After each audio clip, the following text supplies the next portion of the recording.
Kabalo ba mo na mas daghag namatay tungod sa tuwang sugar rather than sa sex? So, mo na itong istoryahan ka mga episode. Hi, this is Owen, and this is Imoha Podcast. Before you judge me, please hear me out so sa dili ta magsugod atong paminahan kung kinsa itong sponsors. So according to WHO or World Health Organization, so naay 1 million death last 2020 because of HIV for I think daghan-daghan kini siya. HIV usa na siya sa mga dangerous disease. It's also a communicable disease. Daghan kay nangamatay ana is because of HIV. And also last 2019 we have 1.5 million deaths because of diabetes. And imagine that, no? I think HIV is really a dangerous disease, but after all mas daghan pa daig mga namatay because of diabetes. And most likely kung naka-HIV then potentially nasa kay diabetes is because of your immune system, dili na makaya sa imong system sa imong lawas. That's why you have also that diabetes, no? Diabetes is actually 4 times more common than HIV, but yet we are so ignoring the diabetes. I'm not really ignoring, but I think people are particular in protecting themselves from HIV rather than protecting themselves from candies and chocolates, but I think that's really common, right? And yes, HIV is really so dangerous and communicable disease, and we have to protect ourselves also against it. So sometimes naay dili lang sa sex makuha ang HIV. There are a lot of things, right? But also diabetes is also a communicable disease by using the advertisement, right? Now I think daghang kay nag-advertise niya, nanindot ni siya, inani ni. It's because of sugar, soft drinks, everything, right? Daghang kay nag-advertise ana. And those are sugars, and those are also a way of communicating the disease. And I think ang diabetes is also genetics na pwede nimo na mapasa sa imong anak or maybe makuha na nimo from your parents, no, or from your family.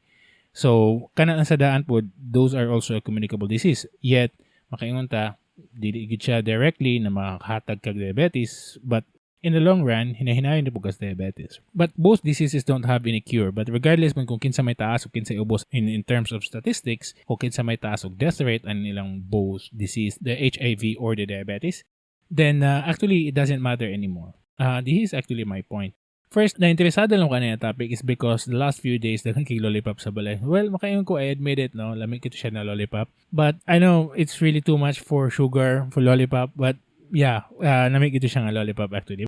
And the second why I'm so interested with this one is because since I'm getting older na po, no, and because of genetics, it's because of my family and apoy history of diabetes, then, and I might have a diabetes as well, no. So we don't know yet, but for more or less maabot gina siyang panahon na po. So, anyway, bisag kinsa na lang po matakda ng diabetes, no.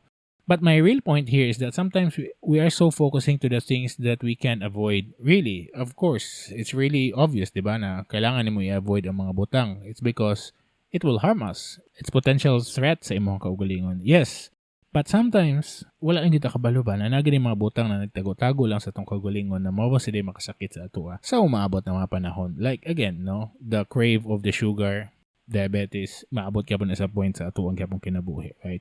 And sooner or later, maabot din na mas kita pa din mga contribution statistics na itong gigitan sa World Health Organization, right? So, actually, kani siya nga episode is just more or less an eye-opener sa ako, or maybe sa imuha sad. Now, sahay, we're so focusing sa mga butang na so obvious. Sometimes we need to focus sa mga butang na dili obvious, no? Yes, napod tayo focus sa mga butang na klaro na jugayo na dapat natong ayuhon o tarungon, no? But usahay, kailangan sa nato tanawon tong mga dili obvious pod. It's because those are the unseen behaviors sa ato. And I think I also have that because we Filipinos, we have that culture, no? I think we need to change also our eating habit as a culture na ganahan na kitag sweet, no? Like ang rice, no? Ang rice is a king, yun, no? Katong napakos barko sa una na mga namin na no rice, no power. Wanang nagin na rice per me. And ilado gitang Asian nga kusog kayo mukha rice na mag-carb loading din ta.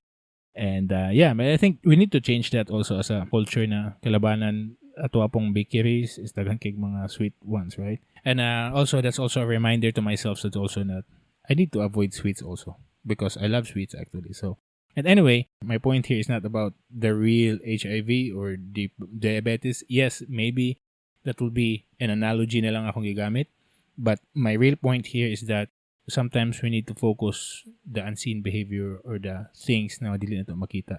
It's because those are the things that will kill us. Alright? Anyway, I think divin na matapos tong episode, and please follow us on our social media channel for more information and readable contents. We are available in YouTube, Facebook, Instagram, Pinterest, Buy Me a Coffee, Spotify, Google Podcasts, Apple Podcasts, and other platforms, okay? Sa ilang nyo kalimtib sa magluto, maglimpyo, mahugas, mga laba, magkaon, mag-inusara, kaya na podcast para sa Imoha. I'll see you in the next episode and I always love you. Bye-bye.